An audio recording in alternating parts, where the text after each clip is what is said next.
G'day viewers, how are you? We've made it to the end of another week.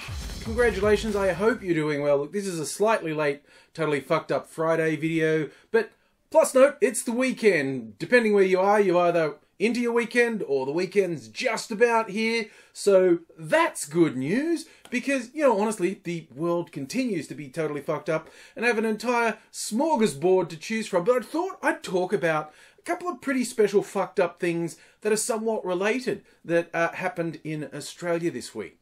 Now, a little bit of explanation first up. Australia doesn't have Fox News. Fox News does not broadcast here. But we do have a Murdoch-owned cable news channel that desperately wants to be Fox News, and that's Sky News. Now, Fox News's biggest problem is the overwhelming majority of their audience is over 60, so they're going to die and the network will be irrelevant. Sky News's biggest problem is that nobody watches, so they are irrelevant. Weirdly, it seems the only people who watch Sky News are journalists and politicians.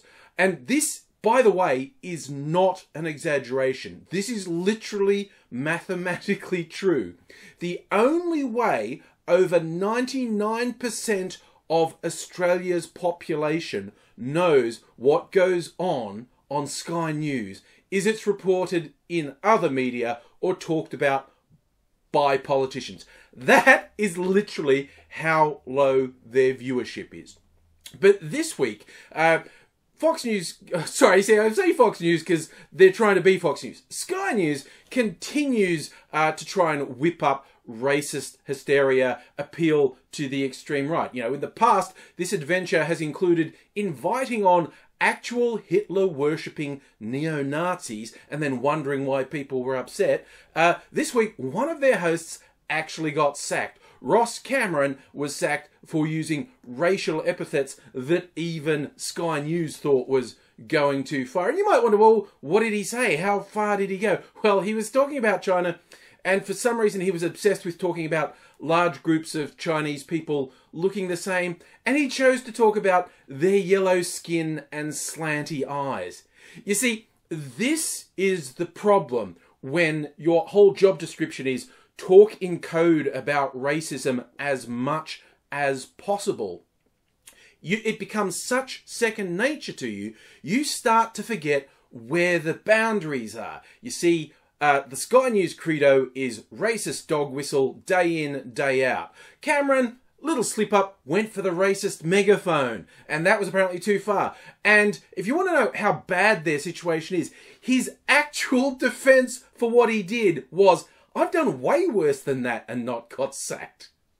It's just like, I don't understand, guys. It was in the staff memo about whip up racism, paranoia and fear. But you didn't say I shouldn't talk about yellow skin and slanty eyes. See, what they can talk about is how the okay to be white isn't racist, except it's an entry point for full-on Nazi white supremacist talking points. It is their entry point. You see, if you finish the statement with, it's okay to be white, obviously, totally within those parameters, yeah, that's a completely nondescript, non-confrontational statement. Of course it's okay to be white. It's okay to be any race, any ethnicity in and of itself.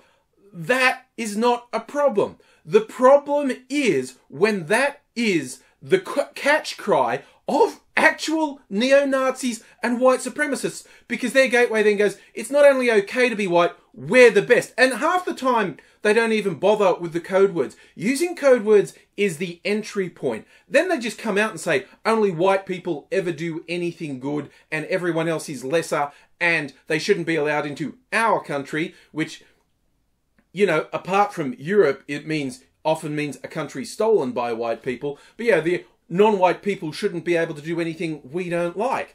And that's the problem with the it's okay to be white. It's not to say it isn't okay to be white, because clearly it is, but it's that it's an entry point for full-on white supremacist neo-Nazi ideology. And this spilled out into the other story I want to talk about. Another little explainer, Australian politics.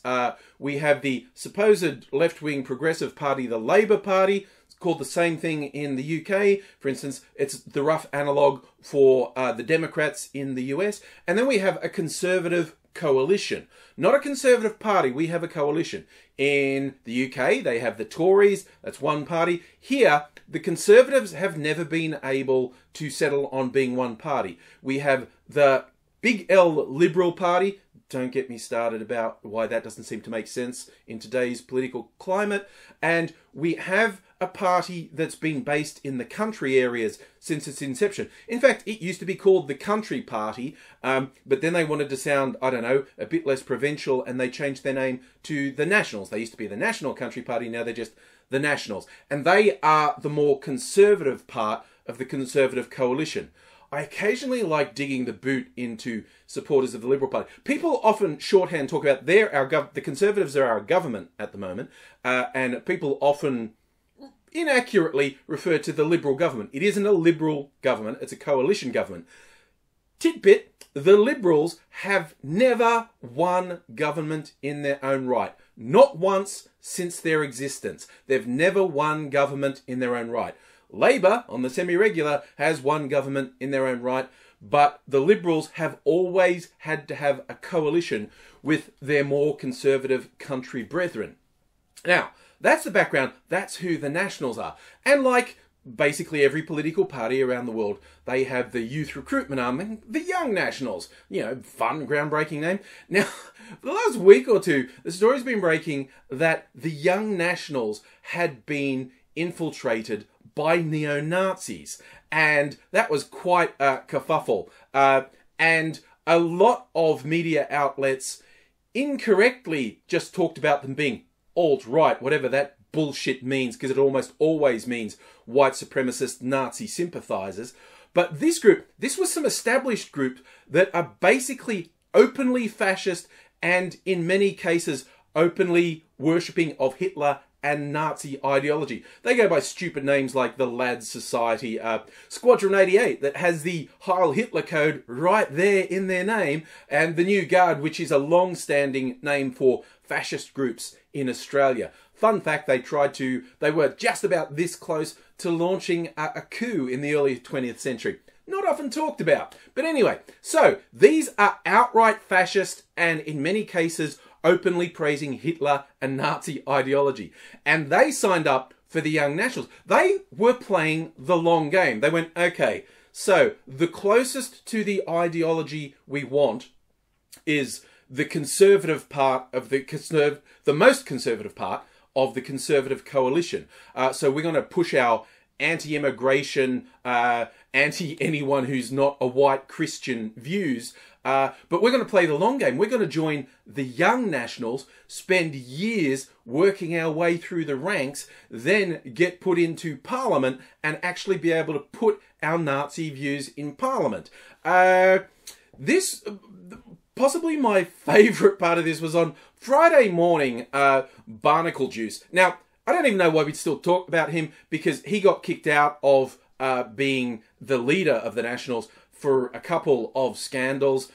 But we still talk about him because no one knows who the leader of the Nationals is. I mean, sure, there is one. He got elected by his party. I'm a political tragedy, and I can't remember his name. The general populace wouldn't have a fucking clue. I'm not joking. I reckon if you did a survey, less than 1 in 10 people would be able to tell you who the leader of the Nationals is. Everyone would go, "Is Barnacle Joyce? It was him, and I don't know." So Friday morning, Barnacle's all with his full-on beetrooter denial. "Oh, you're talking shit. You're just trying to discredit us. This is like a communist witch hunt. This is McCarthyism," which is an interesting analogy because there is zero question at all with the McCarthy regime, with the Reds in the beds, that he was saying was a bad thing. He would 100% be an active persecutor of the commies. So, but, you know, let's let that go. Friday morning it was, "Oh, I don't believe you. You're just saying, I mean, Prince Harry, there's a photo of him in a Nazi uniform, but he's not a Nazi. Oh, I think you're just using words." And then someone showed him that, well,